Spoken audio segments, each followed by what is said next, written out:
So let's talk about specially designed instruction. But let's talk first about instruction in general. I think all of us would agree that instruction for academic, behavioral, and social-emotional learning, effective instruction, is what is responsible for students with disabilities growing and improving in their skills, in their development. Without highly effective instruction, our students with disabilities are not going to grow. A few years ago, we conducted an informal study by collecting the amount of time that instruction was discussed at IEP meetings in a couple of hundred locations. Sadly, what we found out was actual instruction was discussed at these meetings less than 10% of the time. The rest of the time was discussing goals, objectives, ensuring forms were filled out correctly, logistics, those types of things, but not instruction. It was just assumed that a special education teacher or some other teacher would know what to do with these students. Well, hopefully, after the session tonight, I'm going to challenge your thinking around that. Let's define specially designed instruction. I have my own definition of it, separate from what appears in the federal regulations, to make it simpler for me. So my definition, and you'll see this on the screen, of specially designed instruction is instruction that is evidence-based to reduce or eliminate barriers to learning that are related to a disability. Evidence-based is important, and removing barriers that a disability presents is of equal importance.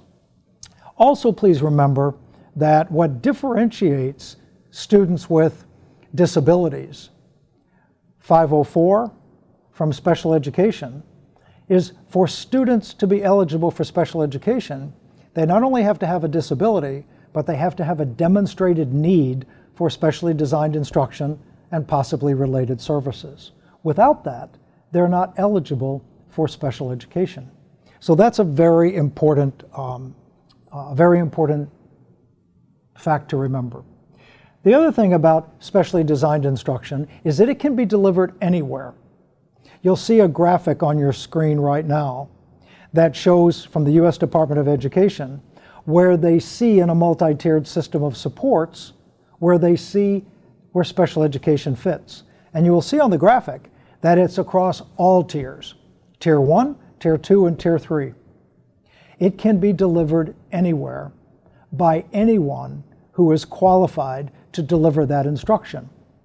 So toward the end of our discussion tonight, I'm going to present you with some examples of how general education teachers can select certain instructional strategies for all students that are also evidence-based for students with disabilities, so that Tier 1 would actually become a setting in which students with disabilities are receiving specially designed instruction delivered by general education teachers. In November of 2015, the U.S. Department of Education delivered a memo to all superintendents in all of the states and territories, basically talking about what the focus of instruction should be for students with disabilities. And some big ideas were presented in that memo. The biggest idea, I think, that challenges everyone is that students with disabilities, their IEPs, must ensure that instruction is holding students with disabilities to the same standards for the grade level in which they are enrolled, not their performance level. So a student in 6th grade who has an IEP, that IEP, the instruction needs to be aligned with state-approved standards for grade 6. How we do that, of course, is a challenge, but that is what this discussion about integrated, specially designed instruction is all about.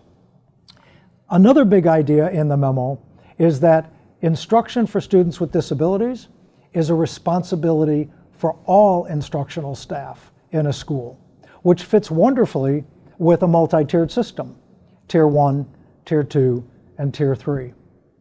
So this idea of specially designed instruction being the responsibility for everyone, that it can occur in any or all of the tiers, kind of debunks the myth that specially designed instruction is something delivered only by a special education teacher in a special education setting for a special education student. What we know, what the research tells us, is that the more that students with disabilities can receive appropriate supportive instruction in addition to specially designed instruction by special educators, the more that this can be done in an inclusive Tier 1 setting, the faster students with disabilities will progress. Their progression will reach greater heights. So the issue now becomes, if we're going to do it in all 3 tiers, and we're going to have general education teachers, maybe title teachers, maybe special education teachers, all working with students with disabilities, how do we organize all that? How do we integrate all that? And most importantly, how do we plan for it? So one of the things that is challenging with this idea that instruction needs to be aligned with the state-approved standards for the grade level in which the student is enrolled is this issue of, what does our instruction focus on? Deficit skills that students with disabilities have? Or the scope, sequence, and pacing of the standards appropriate for the grade level?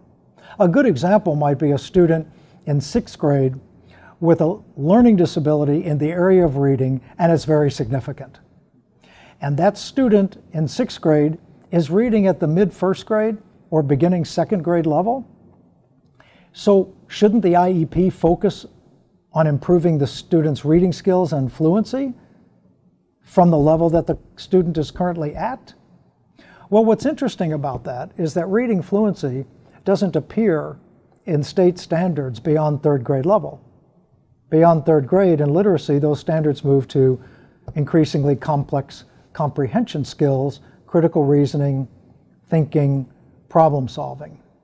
So how do we bridge this gap of the student needs instruction at the 2nd grade level to improve reading skills, but the expectation is for 6th grade comprehension? That's the dilemma that we're facing.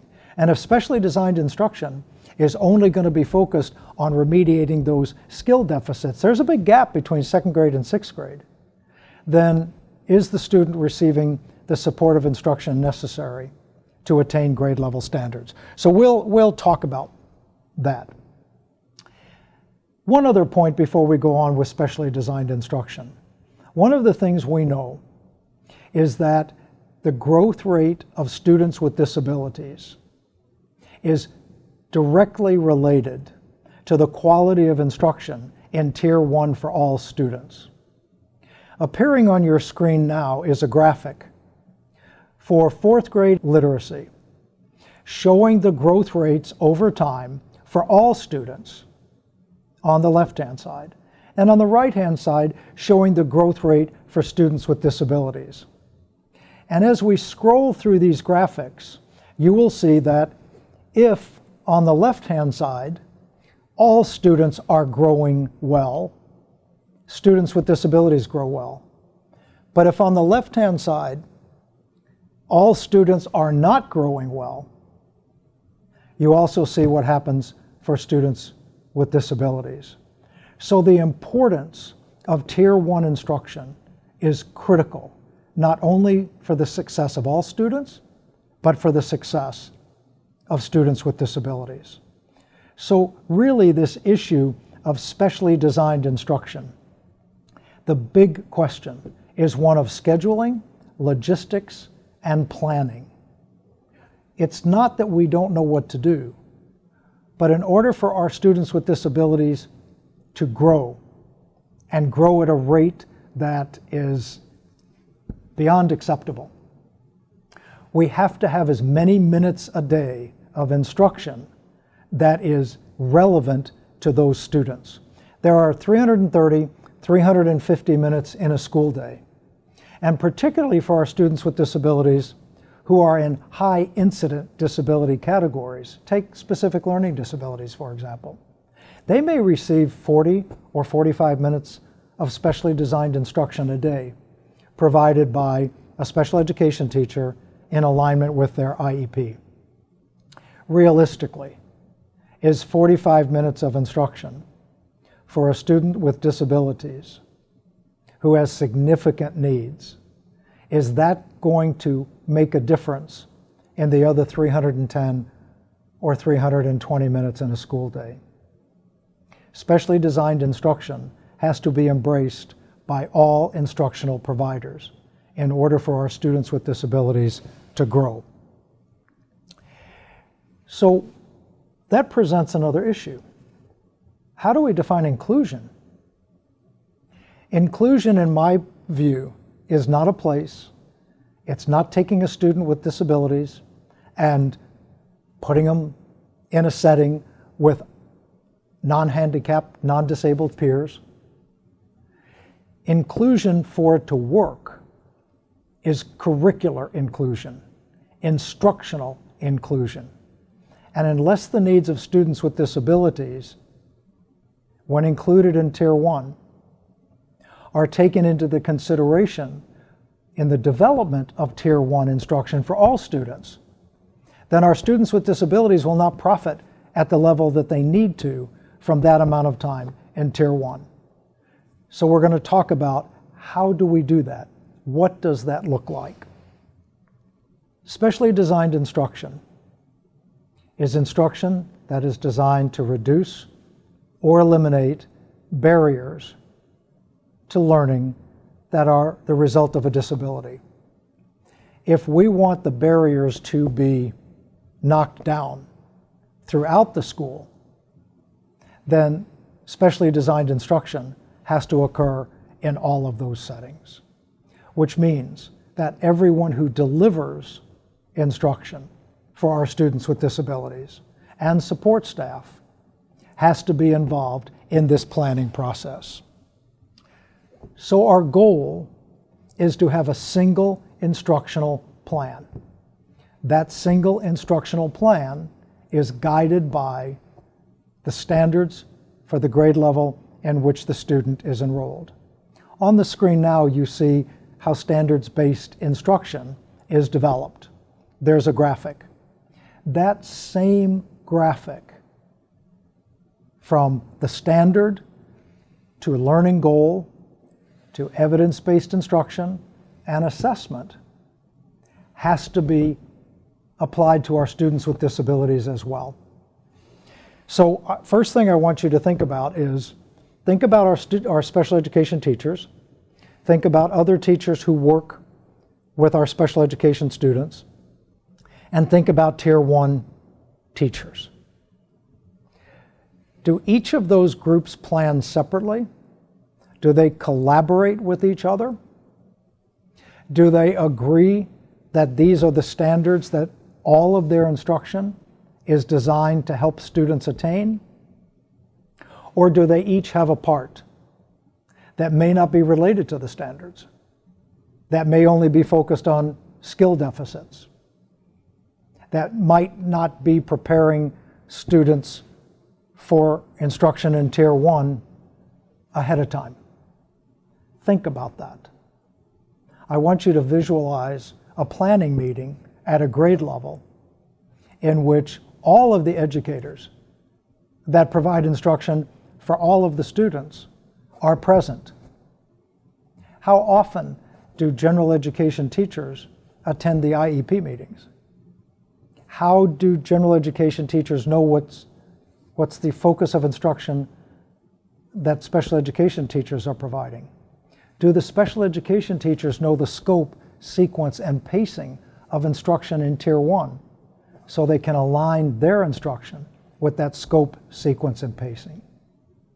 If you're thinking, wow, this is pretty overwhelming, and none of this is really happening in my school, then kind of take a breath And the first big idea here is, how do we ensure that everybody working with our students with disabilities knows what the instructional plan is, knows what the grade level standards are, and is aware of that process as they develop instruction for our students with disabilities. So one of the things that we discussed in the 2 sessions at the CEC conference was, what does this planning process look like? How can we get the time? How do we organize it? How do we plan? So on the screen now, you're going to see a graphic with 4 big steps that we discussed at the sessions at CEC. Step 1 is everybody getting together, everybody who provides instruction. That would be general education teachers, remedial reading teachers, special education teachers, support staff that is integral to the instruction. Because as we know, and you've heard from Dr. Terry Scott, effective instruction has a very positive impact on student engagement and positive behavior. So the idea that behavior and instruction are separate doesn't make a lot of sense. So people who are providing behavioral supports, ensuring that students can engage that instruction, and providing suggestions and providing strategies and providing activities to ensure that behavioral engagement are critical to this. So that's why they would be at this meeting. Briefly, at that meeting, the Tier 1 teachers identify what the standards are that will be the focus or the drivers for instruction across this planning period, what the learning goals will be for the students, what the actual day-to-day and weekly lesson plan is going to look like, what materials are going to be used, what books, other materials that are going to be part of this instruction. And everybody is immersed in having a deep understanding of what instruction over the next 2 weeks, 3 weeks, 4 weeks is going to focus on and what it's going to look like. Step 2 is then teachers who provide Tier 2, Tier 3, specially designed instruction. It could also be teachers for English learners, because many of our English learners also are students with disabilities. That group gets together and says, now that we know what's happening in Tier 1, how are we going to scope, sequence, and pace our instruction to ensure that our instruction is aligned with that process in Tier 1. Step 3 of this process focuses on communicating and collaborating, special education and remedial teachers, communicating with Tier 1 general education teachers about what they are going to be doing, ensuring that they have access to Tier 1 materials, so that the general education teachers have a very deep understanding of how those students are being supported in Tier 1 by the Tier 2, Tier 3 specially designed instruction English learner educators. That collaboration also ensures that the Tier 1 general education teachers can provide updates and affirm that everybody is on the same page and calibrate along the way. So typically those communication, collaboration meetings occur every week or every other week. That's usually sufficient to keep everybody moving together on that single instructional plan. Step 4 is observation and validation. It is very important that Tier 2, Tier 3, specially designed instruction, special education teachers, English learning teachers observe in the Tier 1 general education classroom to see how the instruction that they're providing is working for their students, to see what the instructional environment looks like, to see what struggles, what successes their students are having. They will be able to then work with students in specially designed instruction and in a special education teacher, remedial reading teacher. They will be able to say to those students, I saw how well you did. I saw what you were struggling with. The students will see them in that classroom, which will affirm for the students that they have a team of teachers working with them, not just one teacher here, one teacher here, one teacher here. So that communication, collaboration, and the observation and validation or calibration is critical to this process. It also helps all of the adult educators ensure that they are on the same page. So I want to give you some examples here of some Tier 1 instruction that can be evidence-based for students with disabilities and the effects it has on their learning. The first graphic that you see is middle school. It focuses on math, and it is strategic instructional model of education. The use of content enhancement routines in Tier 1 for all students and the effects that that has on all students. So you will see that there are bar graphs for all students. There are bar graphs for students at the bottom 25%. There are bar graphs for students with disabilities. What's important to note over time, and particularly for students with disabilities, is that their improvement rate tripled in 3 years as a result of general education teachers using content enhancement routines to teach math to all students.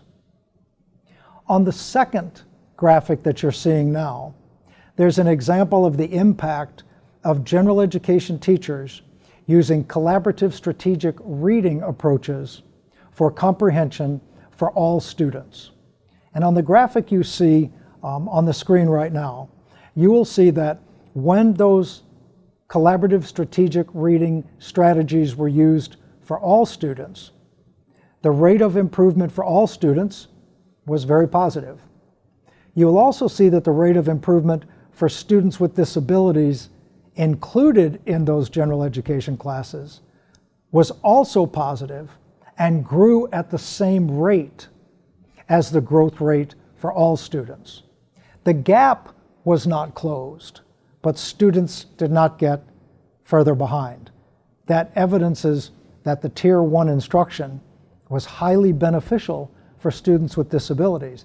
The additional specially designed instruction provided by special educators and others then can focus on closing the gap. But if students who are spending their time in Tier 1 are getting farther behind as a result of that, then it makes the process so much more difficult. There's one more graphic that you see showing evidence-based research on the impact of using anchored instruction for mathematics on students, with English learning students, who are also with and without disabilities. So I'm just showing you this to impress upon all of us the fact that instructional strategies selected in Tier 1 for all students, when those strategies are also evidence-based for students with disabilities, English learners, and others, that in fact, that instruction designed for all students is simultaneously specially designed instruction for students with disabilities. And when we are able to take specially designed instruction and link it to instruction for all students that has equal benefits for both, general education teachers have a lot of options for teaching comprehension in middle school, as an example here. Why wouldn't we want them to select strategies that work for both all kids and kids with disabilities? So the importance of this special education involvement in the development of general education instructional strategies is very important. Special education administrators in a district collaboratively working with curriculum directors to ensure that curriculum selected for all students also can be evidence-based for our students with disabilities. That's what the integration of specially designed instruction looks like. We only have a couple of minutes left, and I want to give you an example of a case where all of this is evidenced in one example. So let's take a 6th grade student. That 6th grade student we talked about before, who is reading at the 2nd grade level. How would this specially designed instruction integrated across the tiers, how would it look? This is an actual case.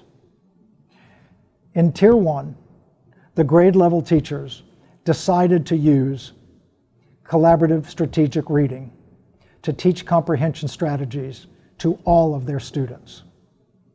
In addition, universal design for learning, in this case, in text-to-speech, was made available for both this particular student with a disability, as well as others with fluency issues, even though they weren't kids with disabilities.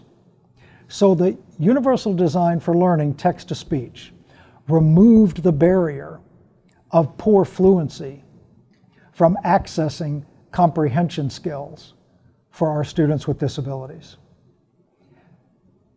That was what Tier 1 did to contribute to this specially designed instruction. The Tier 2 folks, remedial teachers in the area of literacy, had small groups of kids with disabilities and without, where they used pre-teaching, review, and reteaching to pre-teach from general education materials, the materials that these students would be exposed to later in the week.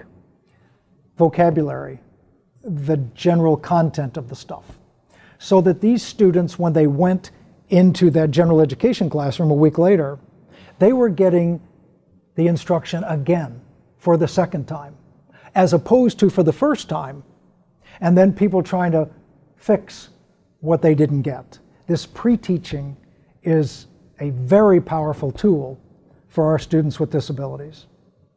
The special education teacher simultaneously was working on increasing fluency skills and focused specifically on that for this student in a small group of 3 students. But what made the difference is that the special education teacher knew where in the curriculum materials these students were being taught in Tier 1. And when they focused on those specially designed instruction strategies, they used content from Tier 1, in essence pre-teaching, as opposed to just using practice words or practice passages that were not related to the content of Tier 1. So special education teachers selected materials from Tier 1 and then did their specially designed instruction. Tier 2 teachers focused on this pre-teach, review, and reteach. And the Tier 1 teachers made a commitment to use instructional strategies that benefited students with disabilities at the same level that it benefited all students. So thank you for watching this. I greatly appreciate that you took the time. I'm honored that you took the time. You're going to get this to see ahead of time, and also a prompt to submit those questions. No nasty statements about me now, just questions that you want to have answered on March 5th. I'll see you then. Thank you.